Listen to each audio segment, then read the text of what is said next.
Assalamualaikum warahmatullahi wabarakatuh. Saya akan mempresentasikan tugas filsafat kelompok 2. Yang pertama adalah riwayat hidup Plato. Plato merupakan salah satu tokoh filsuf yang lahir di Athena pada tahun 427 sebelum Masehi dan meninggal pula di Athena pada tahun 347 sebelum Masehi dalam usia 80 tahun. Ayahnya yang bernama Ariston of Athens dan ibunya bernama Perictione.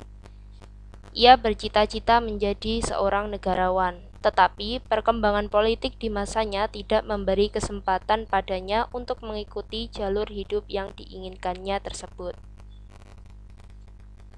Yang kedua adalah idealisme Plato. Yang pertama, ajaran tentang ide. Salah satu ajaran Plato yang paling fenomenal adalah ajaran tentang ide-ide.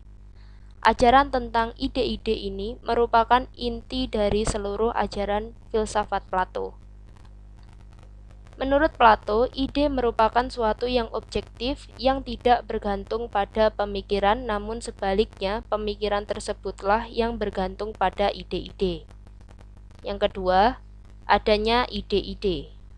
Pemikiran Plato tentang ide-ide terinspirasi dari gurunya yakni Socrates, yang saat itu Socrates mencoba mencari hakikat dari suatu keadilan. Karena pemikiran tersebut membuat Plato meneruskan usaha gurunya lebih jauh lagi.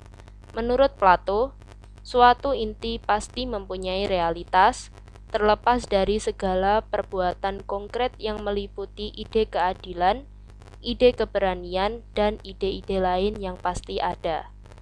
Realitas-realitas yang dimaksud Plato meliputi a. Dunia indrawi yang mencakup benda-benda jasmani yang dapat ditangkap oleh panca indera, dan b. Dunia ide yang berisi ide-ide manusia yang abadi dan tidak pernah berubah. Yang ketiga adalah ajaran tentang jiwa. Plato menganggap bahwa jiwa merupakan pusat atau intisari kepribadian manusia. Anggapan tersebut tidak hanya dipengaruhi oleh Socrates, tetapi juga dipengaruhi oleh Orfisme dan mazhab Pythagorean. Plato menggunakan semua unsur tersebut untuk menciptakan suatu ajaran tentang jiwa yang berhubungan dengan pendiriannya mengenai ide-ide. Dan yang terakhir, ajaran tentang negara. Pemikiran Plato yang lain adalah berkaitan dengan ketatanegaraan. Menurut Plato, negara ideal menganut prinsip yang mementingkan kebajikan. Kebajikan menurut Plato adalah pengetahuan, apapun yang dilakukan atas nama negara harus dengan tujuan untuk mencapai kebajikan. Yang ketiga, konsep keabadian menurut Plato.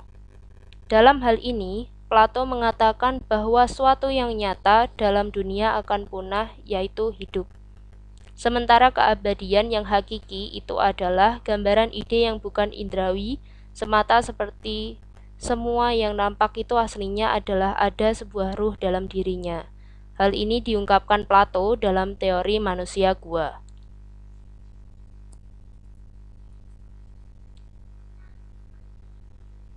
Teori manusia gua. Plato memberi gambaran sekelompok tahanan yang telah dirantai seluruh tubuhnya hingga tidak bisa bergerak kecuali menghadap ke depan. Mereka hanya bisa melihat bayang-bayang di dinding belakang gua yang terpancar dari sekobar api di depan pintu gua tersebut. Suatu hari, salah seorang tahanan dilepaskan dan dipaksa untuk keluar dari gua. Namun, sekobar api membuat matanya silau. Setelah dia beradaptasi dengan api dan orang berlalu larang di luar, dia mulai terbiasa.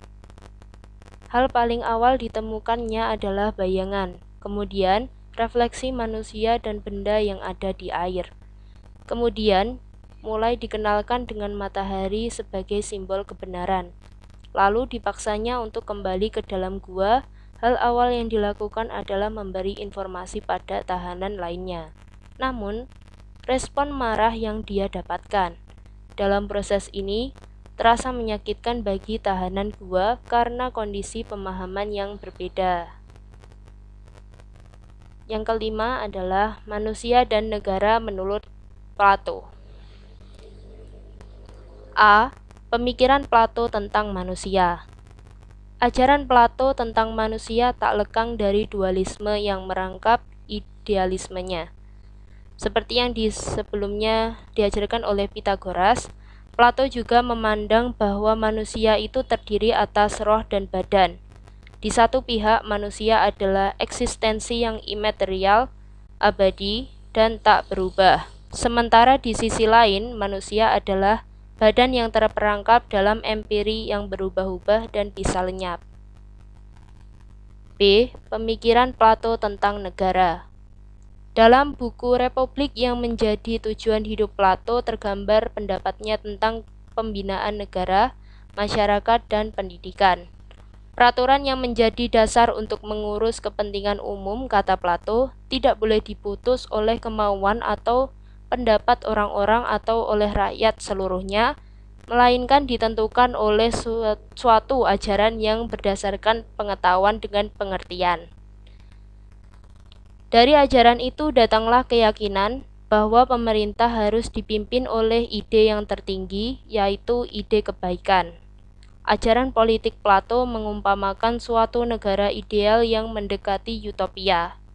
Hasrat manusia untuk bernegara tidak lahir dari dorongan untuk membangun negara, melainkan dari kelemahan yang memaksanya untuk hidup secara kolektif. Namun kehidupan seperti itu membutuhkan manajemen yang bertujuan untuk menjamin pengadaan serta distribusi bahan-bahan kebutuhan hidup ekonomi. Akhirnya, tidak terhindarkan kalau masyarakat bertumpu pada pembagian kerja secara profesional. Jika proses itu berlangsung sukses pada semua lapisan masyarakat, maka muncul kebutuhan akan kekayaan dan akan ekspansi yang pada akhirnya bermuara dalam perang. Dengan demikian, masyarakat perlu dipimpin oleh raja-raja filsuf yang gemar menampakkan kebenarannya. Terima kasih. Wassalamualaikum warahmatullahi wabarakatuh.